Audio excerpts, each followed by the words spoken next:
Kia ora, everyone. I hope you had a good time sharing about your highs and lows and giggles and had a good silent time. This week we're talking about how God is generous.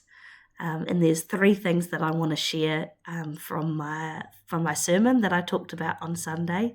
One is the parable of the generous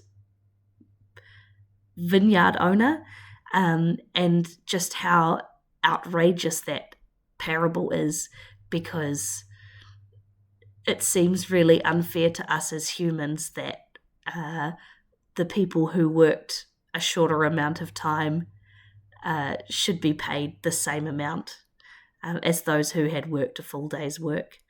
But actually what this parable is speaking to us about is less about us as humans, the vineyard workers, and more about God, the vineyard owner, and what God is like. And what this parable reveals to us is that God is outrageously generous, like recklessly abundant with his resources. He has so much to give, and he just lavishes it on us when we don't deserve it.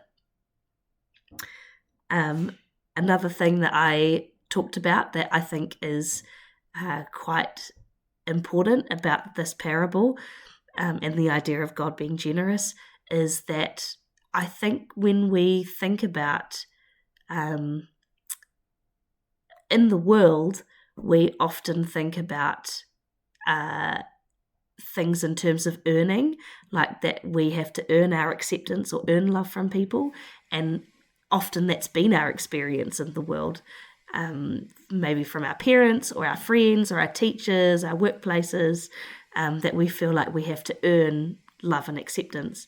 But actually, so that our actions lead to that love and acceptance, whereas in the kingdom of heaven, it's the other way around.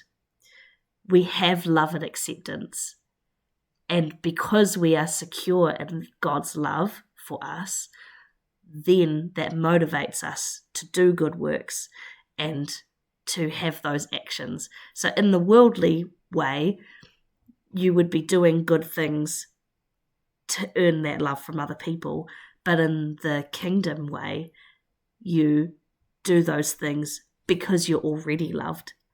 And one of my favorite stories in the New Testament, in the Gospels, is when Jesus is baptized. And he's baptized before anything in his ministry ever happens, and the heavens open, and God descends, like the Spirit descends like a dove, and this audible voice comes out from God that says, "You are my son, and with you I am well pleased." That's God's posture towards us as well, is that he loves us before we've done anything. God said that to Jesus, "You are my son, and I am so pleased with you," before he'd done any of his ministry. And so I think it's really helpful for us to not get mixed up about the way things are, because God does care about what we do. He doesn't just love us so that he loves us as we are, but he doesn't leave us as we are. So he's interested in the way we live our lives, but not so that we can earn his love. We do good things and change the way we live because we're secure in his love.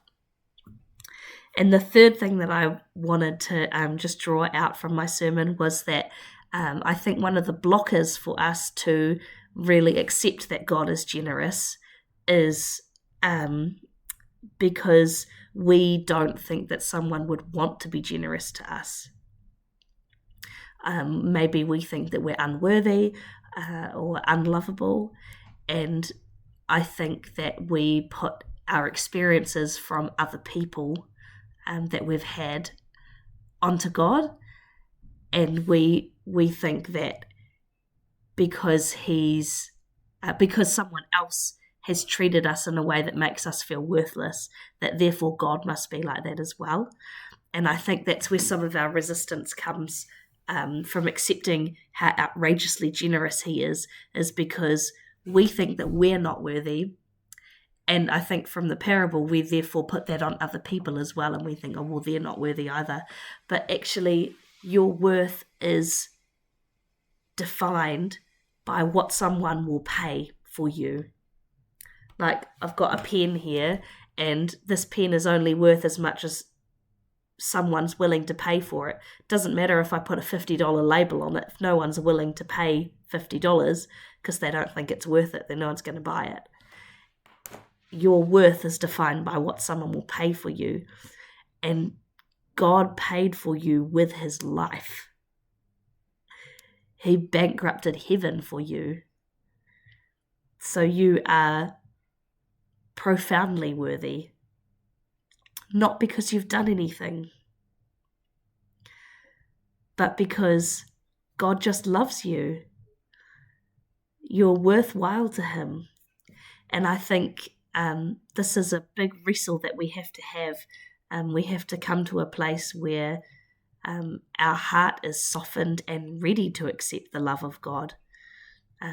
So I really want to encourage you that if you struggle with seeing how God is generous and struggle with thinking about how he could be generous to you, to really lean into that, because God's just got so much goodness available.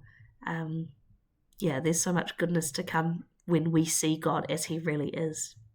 And he has so much good stuff for us. So I hope that's helpful, and I hope you enjoy discussing the questions. I'm just going to pray. God, I thank you so much that you are generous, that you are good, that you are trustworthy. I pray that you would help these thoughts sink deeply into our hearts, that they would embed in us, that we would be able to fall in love with the God that Jesus knew. In your mighty name, I pray. Amen.